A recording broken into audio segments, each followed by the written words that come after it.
In the buzzing lobby of Stratton Corporation's towering headquarters, a sharp voice sliced through the murmur of morning rush. That janitor born a loser dies a loser, mopping up filth like it's the only thing he's good for. The janitor didn't flinch. Head bowed, he gripped the mop, sliding it across the marble floor with slow, deliberate strokes. For a brief moment, he glanced up. Cold eyes, sharp, alert. Watching David Carter, hidden beneath worn blue coveralls. Once the architect of this empire, now just a shadow moving unnoticed. Laughter echoed through the lobby. One of them bumped him hard, coffee splashing onto the pristine floor. "Clean it up, old man," someone sneered. David bent down without a word. As he wiped the spill, his hand brushed against a folder, thick, heavy, stamped, confidential. Carelessly dropped. He paused, just for a breath, then carried on as if nothing had happened. For 70 days, David moved invisibly through Stratton's glittering halls, mop in hand, mind sharp, memory sharper. Every careless whisper, every forgotten document, every stolen glance. He cataloged it all. The sins of the powerful were as plain as the marble floor he polished. What they didn't know was far more dangerous. Beneath the faded uniform, he wasn't cleaning up their messes. He was preparing to dismantle everything they had built, piece by piece. Outside, in the shadow of the skyscraper, a black sedan idled at the curb. Inside, a laptop glowed faintly in the dim morning light. Names, accounts, secrets all steadily tightening around them. Fluorescent lights buzzed overhead. The sharp scent of cleaning chemicals hung heavy in the air. Leather shoes clicked briskly across the polished concrete. Behind weary eyes, calculations spun fast and cold. Who to trust? Who to crush? David wasn't here for revenge. He was here for justice. Above the lobby, floors climbed endlessly into the sky glass. Steel, ambition stacked story upon story. The very edifice he had once raised, now rotting from within. In 60 seconds, the smirks would vanish. Replaced by something they hadn't tasted in years, fear. Stratton Corporation thrived on ambition and quiet warfare. Executives moved briskly through its marble corridors, driven by numbers and mergers, as whispers of restructuring gnawed at the edges of conversations. Mark Thorne, head of sales, ruled like a petty king. His handshake was firm, his loyalty for sale. Promotions under his watch came with a price silence, submission, favors whispered in locked rooms. He smiled at rivals while planning their exits. A predator cloaked in charm. Anna Whitmore, director of operations, played a longer game. Her smile never touched her eyes. She brokered alliances carefully, promised loyalty one day and betrayal the next. Her survival strategy was simple: stay high enough to avoid the fall, flexible enough to land on her feet if pushed. At the reception desk, Lena Morales managed greetings with a practiced efficiency. Beneath her calm exterior, she kept a mental ledger: who sneered, who smiled, who averted their eyes. To most, she was invisible, but Lena noticed everything. Tom Avery, the rookie, bounced between naive optimism and growing confusion. Fresh out of business school, he was eager to prove himself, but the polished walls and shadowed meetings unsettled him. He started to notice the cracks. It wasn't just office politics. Confidential files began to vanish. Financial anomalies slithered into quarterly reports. Someone was bleeding the company from the inside methodically, relentlessly. Mark muttered about inevitable layoffs. Anna whispered of quiet buyouts. Lena listened, piecing together a picture darker than anyone dared to admit. Across the building, alliances shifted like sand. Secrets traded hands in murmurs. And in the middle of it all, a janitor mopped the floors, silent, invisible. But David wasn't here to clean their messes. He was here to erase them one by one. For 70 days, David remained invisible, mop in hand, ears open, cataloging sins one by one. Mark Thorne was careless with his arrogance, bragging too loud about phantom numbers. Anna Whitmore was cautious but whispered too much in back rooms.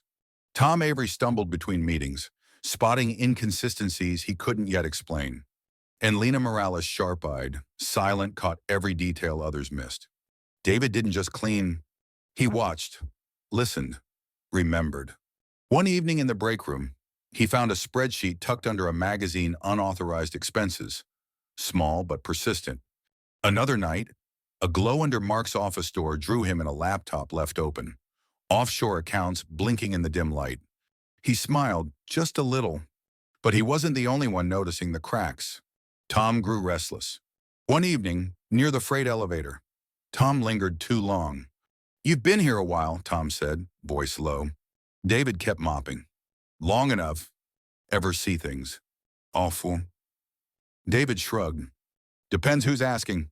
Tom hesitated. "I'm asking." David's gaze lifted, calm but piercing. "Truth is dangerous here." Tom straightened. "Then it must be worth finding." David respected that kind of stubbornness and feared it too. Later that night, alone in a janitor's closet, David scribbled a note. He slid it into Tom's desk before dawn. One line, no signature. "Trust what you see. Trust no one." By day 70, the cracks in Stratton's gleaming facade were no longer subtle. David moved like a shadow, mop in hand, eyes and mind sharp. He started to test the waters. First, a USB drive labeled Q3 Review, left innocently by the copier. Within hours, Mark had pocketed it, whispering about undisclosed opportunities. Second, a quiet rumor of an impending audit drifted through the corridors. Anna, usually composed, spent 2 afternoons shredding documents until her office looked stripped bare. David watched it all. Tom, though, was different. He noticed the growing tension, the bloated expense accounts, the sudden missing files, the canceled meetings. One night, when the building had emptied, Tom stayed late. David polished the elevator doors nearby, slow and steady. "Ever see anything weird?" Tom asked, voice low. David kept polishing. "Depends what you call weird. Files missing. Numbers don't add up. People acting nervous," Tom said. David gave a small, unreadable smile. "Stratton runs on secrets." Tom pressed. "And lies." David's mop stilled. He met Tom's gaze. "Especially lies." Tom hesitated, then nodded as if accepting a weight he hadn't realized he carried. Later that night, a folded note appeared in Tom's drawer. "Trust what you see. Trust no one." David knew patience was his sharpest weapon. As he dug deeper, more filth floated to the surface. Mark's locked office yielded to a janitor's ring inside, encrypted drives, a burner phone, records of offshore payments, and a list of employees flagged for layoffs. Snapper no reader. Photos taken. Evidence secured. Anna's office, pristine and cold, concealed darker truths. Beneath layers of false contracts were communications with rival firms, plans for a silent acquisition after Stratton's fall. This wasn't just greed. It was betrayal. David slipped back into the shadows, unseen. Meanwhile, Lena noticed things others didn't: Mark's new car, Anna's sudden avoidance of finance meetings, the whispers in corners. Tom grew bolder. Earlier mornings, later nights, scanning files when he thought no one was watching. One afternoon, near the freight elevator, Tom cornered David again. "It's all wrong. Expenses, meetings, even the badge logs don't add up." David regarded him carefully, and Tom's jaw tightened. "I won't win." David paused, weighing the risk. "Truth has a cost." "I'll pay it," Tom said. David nodded once. Later, a flash drive appeared in Tom's locker. No instructions. Just a single word etched onto the casing. "Begin." The web was tightening, and David was ready to pull. David noticed the shift first, a subtle tightening of the atmosphere, like a wire drawn too taut. Mark wasn't just cautious anymore. He was hunting. Security cameras, once idle, now panned unpredictably. Unmarked envelopes circulated through the office. Junior staff were pulled aside for quiet, uncomfortable conversations. David saw Tom cornered near the stairwell one afternoon. Mark, smiling too widely, clamped a heavy hand on his shoulder. "Funny thing about ambition," Mark said, his voice syrupy. "It makes you curious. But curiosity, well, it kills more than cats around here." Tom laughed stiffly, but his back was rigid, his briefcase clutched too tight. Anna wasn't idle either. She pulled old records, cross-referenced schedules, badge entries searching for patterns, for threats. David adjusted his tactics. That night, he baited a new trap. An anonymous message slipped onto Anna's phone. Your partner plans to betray you. Anna bit. The next day, Mark and Anna's alliance cracked. Heated words behind closed doors. Blame flung like daggers. Meanwhile, Tom grew restless. David caught him near the loading docks, tension visible in his every movement. They know, Tom whispered. They're on to me. David didn't offer comfort. He handed Tom a key card, one that opened restricted floors, and gave him a single instruction. Get what they're hiding. Faster. Tom nodded, fear in his eyes, resolve in his posture. As Tom disappeared into the labyrinth of Stratton's upper offices, David faded back into the shadows. Mark and Anna were distracted, but they weren't defeated. And David knew a wounded predator was the most dangerous kind. Time was running out, and Tom was already in deeper than he realized. David knew the time for subtlety was over. The noose needed tightening. He planted the first trap where no one would suspect the break room. A thumb drive, labeled Q3 Reports, left carelessly beside the coffee machine. From a distance, David watched Mark pocket it without hesitation. Hours later, the office printer rigged by David captured Mark transferring the contents to his personal laptop. Strike one. Next, an internal email forged with precision hinted at an anonymous tip-off to human resources. Anna panicked. She withdrew large sums from her personal account, booked a series of private meetings off-site. Strike two, Isuri de share our kuwin. Meanwhile, Tom grew bolder. He cornered Lena in the parking garage, voice low and urgent. There's something wrong, Tom said. Too many things don't add up. You've seen it too, haven't you? Lena hesitated, then nodded. Together, they began piecing together the puzzle, a puzzle David had been laying out for months. Mark and Anna sensed the shifting currents. Meetings grew tense. Casual jokes disappeared. Smiles turned into wary glances. David watched it all. Pressure was a beautiful thing. It made cracks widen faster. The real test came on a rainy Wednesday. David accidentally left a janitor's closet unlocked on the executive floor. Taped under the sink a document, real this time, outlining major financial irregularities. Before noon, it was gone. By afternoon, whispers of an internal investigation buzzed through the building. The trap had been sprung. Now, it was only a matter of who would break first. By Friday, Stratton was gripped by paranoia. The rumor mill spun faster than ever. Mark canceled meetings, locked his office, barked orders at his team. Anna's brittle smile vanished. She snapped at interns and paced during calls. The entire executive floor throbbed with unease. David kept his routine steady quiet. Invisible, but his eyes missed nothing. Tom and Lena, emboldened by the mounting evidence, tested the waters. They casually mentioned discrepancies in expense reports to a mid-level manager. He froze, deflected, and excused himself too quickly. Confirmation. Meanwhile, David gave the chaos a nudge.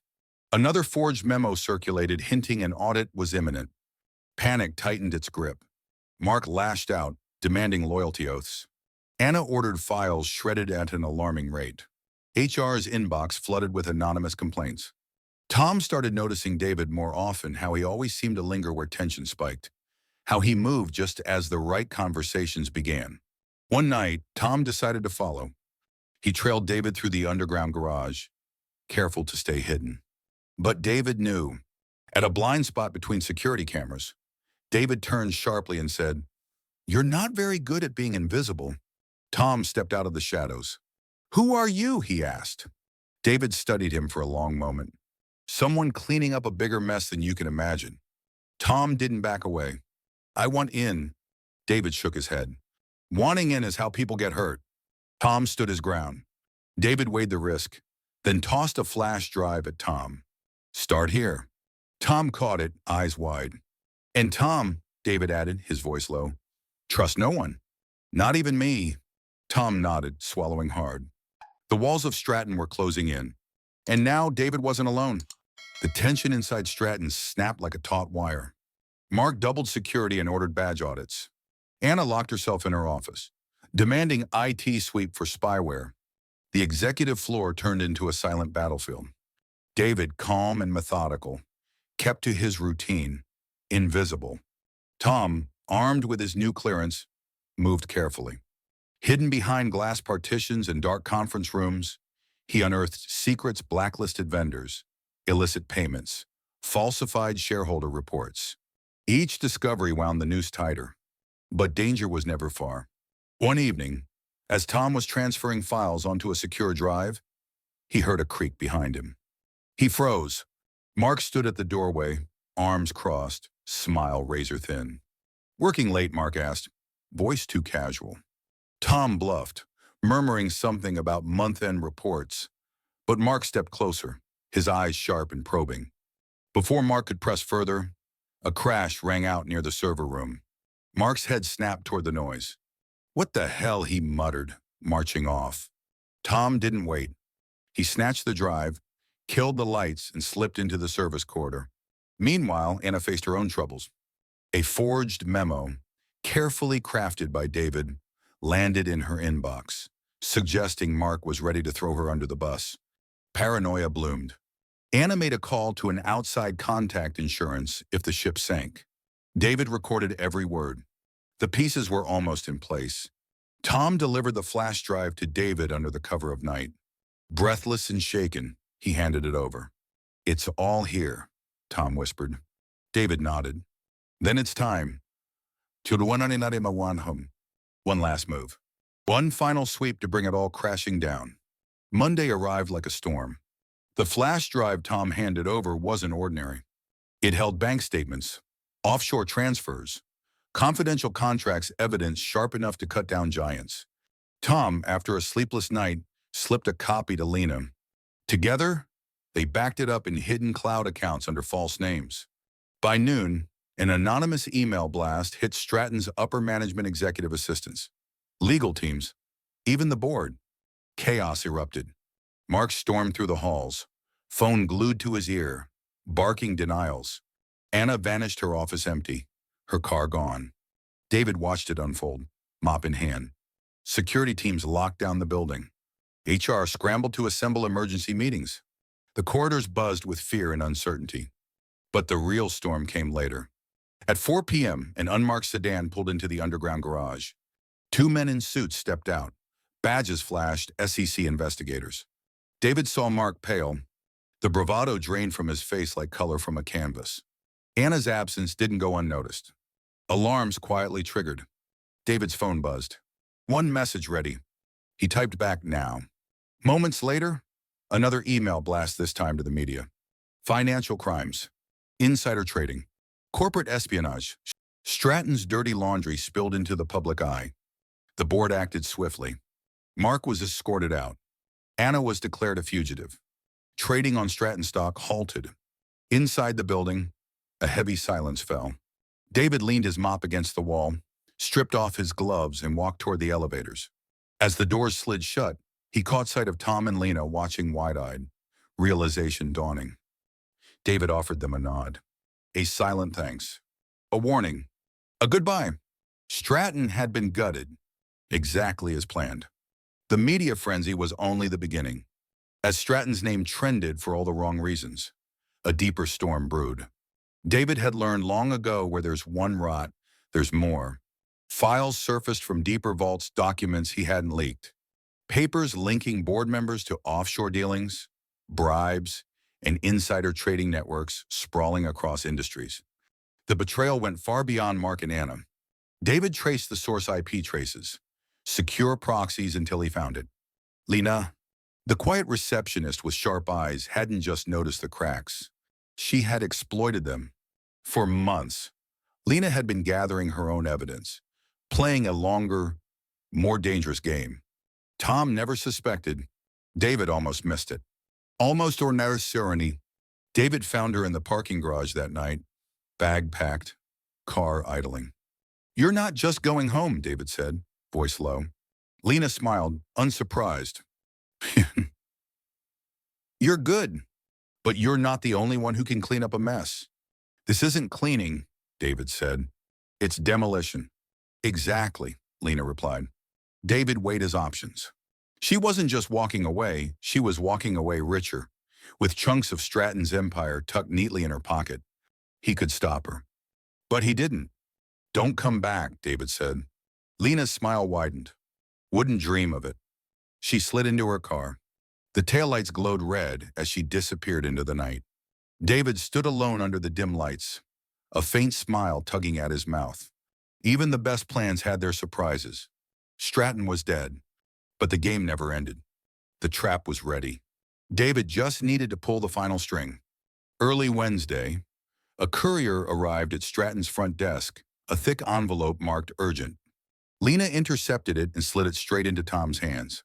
Inside a hard-copy dossier, evidence, timestamps, financial trails, the full rot exposed. Tom delivered it to the board's interim legal counsel. No speeches, no names, just the truth. Mark sensed at first the shift in the air when whispers stopped and stares lingered longer. He rushed to Anna's office only to find her gone. Desk cleared, computer wiped. Betrayed. In a last act of desperation, Mark tried to access the off-site accounts only to find them frozen, assets seized. Anna had sold him out to save herself. David watched from a service hallway as Mark was summoned upstairs to the boardroom, a place of no return. Security was already waiting. Downstairs, Lena quietly packed her things, her job done. Tom stayed at his desk, heart pounding but face calm. David moved through the chaos like a ghost, unseen. By noon, Mark was escorted out. Handcuffs glinted under his suit jacket. The entire building seemed to exhale. David lingered just long enough to see Tom slip the empty flash drive into his pocket, a silent acknowledgement. Outside, the world moved on as if nothing monumental had happened. But inside Stratton, everything had changed. David stepped onto the sidewalk, merging with the flow of the crowd. Just another invisible man who had swept away an empire. Weeks passed. The chaos Stratton left behind didn't settle. It reshaped the city's corporate landscape. The SEC wrapped up their preliminary investigation. Mark faced charges. Anna's face appeared on international wanted lists. The board's old guard resigned in disgrace. For the survivors, the rebuilding began. Tom, cautious but determined, accepted a provisional role on the interim leadership team. Not for ambition for reform. He carried scars from Stratton's downfall, but also a fire to do better. David watched from afar. He had no plans to return. His role here was finished. He hadn't just dismantled a company, he'd reset it. One morning, Tom received a letter. No sender, no return address. Inside, a single piece of paper. Power doesn't corrupt, it reveals. No signature. Tom smiled faintly. Elsewhere, Lena reemerged quietly, strategically. She used her leverage wisely, stepping into a consultancy role at a rival firm. Lars Cern. Lessons learned. Lines crossed. No regrets. David, meanwhile, vanished into the noise of the city. A ghost. Another janitor would take his place. Someone cleaning up messes no one wanted to see. As he walked through crowded streets, blending into the blur of suits and briefcases, David allowed himself a rare moment of peace. Stratton's fall wasn't an end. It was a warning. And warnings he knew were best delivered by those no one ever saw coming. Day 99. David was gone. No notes. It is he No goodbyes. Just absence heavy and unsettling. The Stratton offices buzzed with tension. Whispers curled in corners. The staff felt the shift, the absence of something or someone they hadn't realized they depended on. Mark retreated deeper into his office. Curtains drawn, calls made on burner phones. Anna grew sharper, angrier, barking orders and cutting meetings short. They sensed the walls closing in, but clung to illusions of control. Security was tightened. Logs were scrubbed, drives wiped. But it was too late, the stains wouldn't wash out. The staff noticed. Lena, quiet as always, observed the cracks spreading. Mark's uncharacteristic paranoia. Anna's trembling hands when no one was looking. Lena's instincts, honed from months of silence, told her something larger was at play. She began digging. It started small, cross-referencing schedules, access logs, visitor records. Patterns emerged: unregistered visitors after hours, files disappearing, odd maintenance work orders coinciding with critical dates. Lena's suspicion sharpened when she pulled security footage from a week prior, grainy, but clear enough. A janitor, moving differently, too confident, pausing at doors that shouldn't concern a janitor. A frame where, for a split second, the mop was abandoned and a USB drive slipped into a pocket. Lena stared at the screen, her gut twisting. David Raby Sirpum. But it wasn't fear she felt. It was realization. Elsewhere, Mark and Anna orchestrated a last-ditch cover-up. Financial audits were lost. Paper trails rerouted. Staff questioned aggressively. But Lena knew it was panic, not strategy. She saw the signs, and she knew something big was about to break. Day 99 ended with Stratton's offices bathed in uneasy silence. Outside, rain fell in relentless sheets, blurring the city lights. David's shadow lingered not in the halls, but in the choices left behind. The pieces were moving. Tomorrow, they would fall. Day 100 dawned heavy and gray. Staff arrived to a terse memo, mandatory all-hands meeting, 10 a.m. Attendance required. Whispers flared. Meetings were canceled. Emails went unanswered. At 9:45, the boardroom began to fill. Executives sat stiffly, exchanging wary glances. Mark appeared, jaw clenched, eyes darting. Anna arrived moments later, her face tight, knuckles white around her phone. Tom and Lena slipped in, sitting near the back. Neither spoke. The air thickened as the clock ticked toward 10. Then punctual, deliberate, the door opened. David entered. Not in janitor blues, but in a tailored dark suit, clean lines, understated power. A ripple of shock swept the room. David walked to the head of the table. No hurry in his steps. He placed a single folder in front of him, glanced around. Silence. "Thank you for coming," David said, voice steady. A few gasps. A cough. Mark shifted in his seat. Anna glared. David smiled small, razor thin. "For those who don't know me," he continued, "I'm David Carter." A pause. Founder of Stratton Corporation. Shock tightened the room like a noose. Mark scoffed. "This is a joke." "No," David said. "It's an audit." He opened the folder. Papers slid out, bank records, emails, transaction trails. A projector clicked to life behind him, flashing images onto the wall, encrypted spreadsheets, hidden contracts, offshore accounts. "For the last 100 days, David said, I've been observing." Murmurs swelled. "Mark Thorne," David said, voice sharp. "Embezzlement, fraud, breach of fiduciary duty." Mark turned red, mouth opening, no words came. "Anna Whitmore," David continued. "Conspiracy to commit corporate espionage." Anna stiffened. "This isn't conjecture," David said. "It's proof." He gestured at the images rotating behind him. Gasps. A chair scraped loudly as someone shifted. David's gaze swept the room. "Stratton was built on integrity," he said. "It deserves better." The door opened again. Security entered. Mark surged to his feet. "You can't." "I can," David said. "And I have." Mark's protest drowned under the clink of handcuffs. Anna stood slowly, head bowed, and walked toward the guards without a word. Shock held the room in a death grip. David gathered the remaining papers. "We're not finished," he said. He turned and walked out. Outside, the city pulsed, oblivious. Inside, Stratton's walls shook. The boardroom sat frozen. For a moment, no one moved. Mark and Anna's departure had left a vacuum, a gaping wound Stratton could barely comprehend. Tom's heart hammered against his ribs. Beside him, Lena's hands clenched tight in her lap. David returned to the center of the room. Calm, deliberate. He clicked a small remote. The projector flared to life again, this time playing video. Footage, grainy but clear. Mark accepting envelopes under the table. Anna whispering in dim-lit cafes with rival executives. Documents sliding hands. Signature sheets changing numbers. Gasps rippled through the room. Some executives buried their faces in their hands. Others sat rigid, pale. David let it play. Emails scrolled across the screen, offshore account transfers, internal memos ordering cover-ups, messages of blackmail and coercion. No voiceover. Just the damning silence of truth displayed raw. One by one, faces collapsed. Shock, anger, betrayal layered and ugly. Someone near the front stood abruptly and rushed for the exit. Another leaned over to whisper frantically, David said nothing. He didn't have to.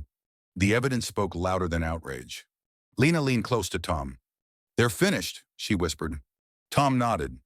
As the final slide appeared, a ledger tying everything together, David turned off the projector. Silence. Slowly, he gathered the remote and the folder, tucking them neatly under one arm. "This," he said, his voice low but firm, "was not just about money." He paused, letting the weight settle. It was about honor. David let the words hang. Then he turned and walked out. The heavy oak doors swung shut behind him. Inside, the remnants of Stratton Corporation sat stunned, unable or unwilling to move. Outside the boardroom, David moved swiftly through Stratton's quarters, silent faces parting around him. Words spread fast like electricity through wet wires. No one dared speak to him. No one dared meet his eyes. By noon, Stratton's leadership lay in ruins. Emergency meetings were called. HR issued suspension letters. PR teams scrambled to contain the flood of media inquiries. Shareholders demanded explanations. David watched from a distance as the house he'd built and they'd corrupted was gutted, room by room. But it wasn't just destruction. A rebuilding had already begun. Tom was summoned to the executive floor. Interim committees needed people with clean hands and sharp minds. Lena's name circulated quietly through back channels, her quiet diligence, her unfailing intuition finally seen. Stratton was bleeding, but it wasn't dead. David knew better than anyone. Sometimes you had to tear something down to save it. Later that evening, as city lights blinked against the glass towers, David stood across the street, watching. Stratton's logo still glowed above the entrance, battered but unbroken. He allowed himself a rare smile. The plan had worked. Not flawlessly, not without casualties, but it had worked. A cab pulled up beside him. David slid in, gave an address, and didn't look back. Stratton would survive. Not because of the power it once held, but because of the people who would rise to rebuild it. As the city blurred past the window, David leaned back, eyes half closed. His work here was done. For now. In the weeks that followed, the fallout spread. Mark faced federal charges: embezzlement, securities fraud, obstruction. Anna's assets were frozen. Extradition papers were filed. News outlets feasted on the scandal. Stratton became a cautionary tale overnight. But beneath the headlines, something else unfolded. Lena's quiet competence did not go unnoticed. She was offered a promotion, head of operations, a title she accepted with characteristic calm. Her first order of business: transparency, accountability, rebuilding trust from the ground up. Tom stayed on as a key strategist. Where others crumbled, he remained a steady hand guiding a shaken company. Stratton didn't collapse. It evolved. And David, he disappeared, as he always did, leaving behind no footprints, no business cards, no trail. Only a legacy. In a quiet corner office, months later, Tom found a small package on his desk. No, no explanation. Inside, a simple, polished broom. Attached to the handle, a brass plate engraved with a single line: "True power isn't what you build, it's what you clean up." Tom smiled, understanding the message. He placed the broom against the wall, a quiet reminder that vigilance mattered more than titles. Across the city, in another corporate tower, another nameplate gleamed. Another empire climbed skyward, and somewhere in its shadow, perhaps a janitor pushed a mop. Or maybe something far more dangerous. Stratton changed. Walls were repainted. Policies rewritten. Boardrooms once clouded by greed now echoed with earnest debate. Lena's leadership ushered in a culture of openness. Weekly town halls replaced closed-door meetings. Financial statements were published quarterly for all employees to see. Trust, once shattered, began to mend. Tom led strategic reforms, rebuilding partnerships, renegotiating contracts on fairer terms. Slowly, the air inside Stratton cleared. And on the top floor, in a glass case mounted near reception, stood the broom. Visitors paused to read the plaque: "Power, like dust, gathers unseen. Integrity, like a broom, must sweep often." Few understood the story behind it. Fewer still knew the man who had placed Stratton on the path to redemption. But those who mattered did. Far from the gleaming towers, David Carter sat at a small diner overlooking the harbor. Coffee in hand, newspaper folded beside him, he watched the ships drift in and out. The waitress approached. "You sticking around long?" David smiled, slow and easy. "Not long." She topped off his coffee and walked away. David leaned back, gaze on the horizon. Power corrupts. But sometimes, all it takes to reset the balance is a man with a broom and the will to use it. The tide pulled out. The city stirred. Another beginning. Another reckoning. David finished his coffee, rose, and disappeared into the morning haze. Gone, but never far. If this story stirred something inside you, don't forget to hit subscribe and join Unveiled Wealth, the channel where hidden empires fall, and true power is finally unveiled wealth. Your journey into the world's deepest secrets starts now.